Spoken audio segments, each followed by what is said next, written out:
ভদ্রলোক ভুলে ব্রিফকেসটা গাড়িতে ফেলে গিয়েছে। ব্যস্ত মানুষ, তাই ভুলে গিয়েছে। হ্যাঁ, আজ একটু দেরি করলি যে? শেষ মুহূর্তে এক ভদ্রলোককে পেয়ে গেলাম, ডাক বাংলোতে পৌঁছে দিলাম, তাই একটু বেশি দেরি হয়ে গেল। এরপর থেকে তোমার আর এত দেরি করা চলবে না। বাড়তি টাইম চালাতে হলে আমি চালাবো। আমি যখন অক্ষম হয়ে যাব তখন তোরাই তো হবে গাড়ির চালক, পুরো সংসারটাই চালাস। তোমার হাতে বিস্কিট কার? ওই যে ভদ্রলোক, ডাক বাংলোতে নামিয়ে দিলাম, টেনশনে ভুল করে ফেলে গেছেন। এটা নিয়ে আমাকে এক্ষুনি ছুটতে হবে। সারাদিন খেটে এসেছো, এখন থাক, সকালে ফেরত দাও। আরে না না, সকালে ভদ্রলোকের কি যেন কাজ আছে বললেন। তাছাড়া ব্রিফকেসের চিন্তা রাত্রে তো ঘুমোতেই পারবেন না। আরে একটা রাত তো মাত্র, কাল সকালে পৌঁছে দেব। ভাইজান, এত টাকা? দেখি টাকা, না না, তাহলে কোনো ক্রমে রাখা যাবে না, আমি এক্ষুনি দিয়ে আসি। হ্যাঁ, তুমি সারাদিন কষ্ট করে এসেছো, বরং আমি গিয়ে দিয়ে আসি।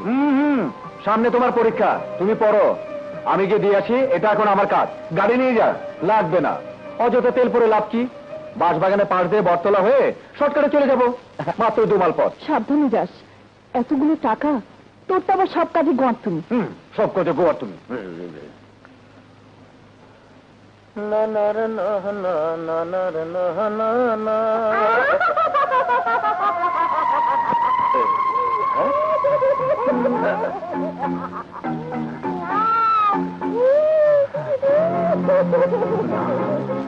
কিছুতে ফিরে যাওয়া যাবে না, এত টাকা পৌঁছে দিতেই হবে।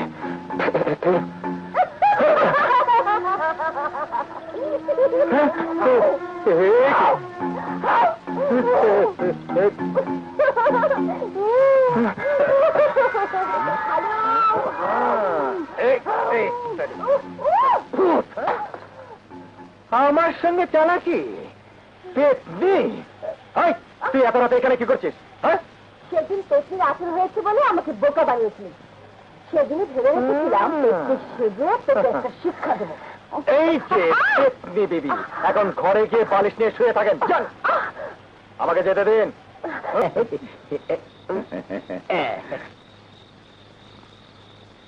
জব্বর যে দেখতো, এত রাইতে কোন শালা আমাদের আখড়ার দিকে আসছে?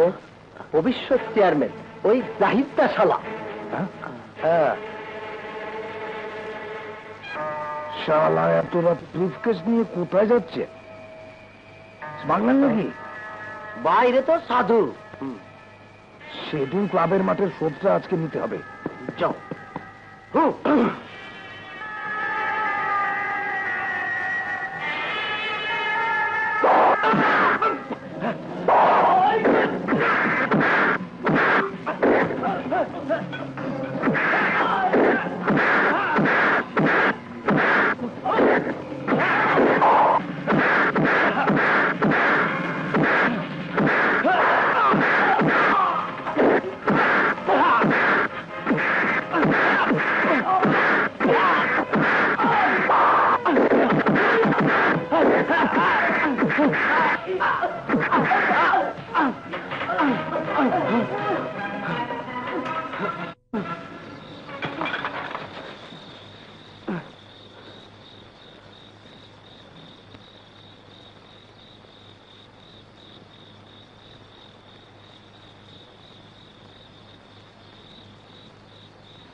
শালারা কোনো কাটেন না, মারামারিতে পারে না শালাগুলো, আসতে পারে। আমি না তো। ঠিক আছে, দেখে নেব। স্যার, অতগুলো টাকা? হ্যাঁ, টাকাটা বড় কথা নয়, কেয়ারটেকার। তাছাড়া ব্রিফকেসের মধ্যে ওয়ার্ক অর্ডার, প্ল্যান, ডিজাইন, এই সমস্ত জরুরি কাগজপত্র রয়েছে। শুধু ডকুমেন্ট থাকলে ভয় ছিল না, কিন্তু টাকা আছে বলেই ওটা আর ফেরত পাওয়ার আশা নেই। না না না না, ড্রাইভারের কথাবার্তা শুনে কিন্তু আমার তেমনটা মনে হয়নি। অতগুলো টাকা দেখলে ড্রাইভার কেন? ওর 14 গোষ্ঠীর মাথা খারাপ হয়ে যাবে স্যার। না, তাহলে তোমরা এখনো আবির ড্রাইভারকে চেনো নি। এরকম লক্ষ লক্ষ টাকা দিয়ে 14 গোষ্ঠী কেন, আমাদের বাড়ির একটা কুত্তাকেও কেনা যাবে না। এই নিন আপনার বেশকে, জাহিদ হোসেন, ড্রাইভার আবিদ হোসেনের ছোট ভাই। টাকাগুলো গুনে নিন। তার আর প্রয়োজন হবে না ইয়াং ম্যান। আমি মানুষ নিয়ে কারবার করি, মানুষ চিনতে ভুল হলে এত দূর এগোতে পারতাম না। Just minute. ইয়ে, যদি কিছু মনে না করো, পুরস্কার হিসেবে এই সামান্য কটা টাকা। দয়ার দান বা পুরস্কার নিতে আমরা অভ্যস্ত নই। চলি। আসসালামু আলাইকুম। ওয়ালাইকুম আসসালাম। আশ্চর্য, গ্রামাঞ্চলে এমন ফ্যামিলি এখনো আছে। স্যার, তবু একবার টাকাগুলো গুনে দেখলে হতো না? ননসেন্স। ভালো কাজের প্রশংসা নেই, সমালোচনা। এটা একটা জাতীয় ব্যাড। ব্যাপারে তোকে ভাবতে নিষেধ করেছিলেন। ভাবতে চাই না ভাবি, কিন্তু না ভেবেও পারি না। টাকার জন্য ভাইজান হাড়ভাঙ্গা খাটনি খাচ্ছে, আমরা পড়াশোনার নাম করে বসে বসে খাচ্ছি। আমি পরীক্ষা দেবো না ভাবি, ছোটখাটো একটা চাকরি নেবো ভাবছি। আমার জীবন থাকতে তো আমি কোনোদিন হতে দেবো না। আমি মাকে কথা দিয়েছি তোদের মানুষের মতো মানুষ করবো, সেই কথা আমি কিছুতেই মিথ্যে হতে দেবো না। মার কাছে আমাকে অপরাধী করিস নে শহীদ ভাই। আমার জন্য যদি তোদের এতটুকু মায়া থেকে থাকে, তাহলে সেই মায়া শ্রদ্ধার বিনিময়ে অন্তত ভালো করে পড়ালেখাটা চালিয়ে যা, তাতেই আমি খুশি হব। মার আত্মা শান্তি পাবে। টাকার চিন্তা তুই করিস না, টাকা আমি যেভাবেই হোক জোগাড় করব।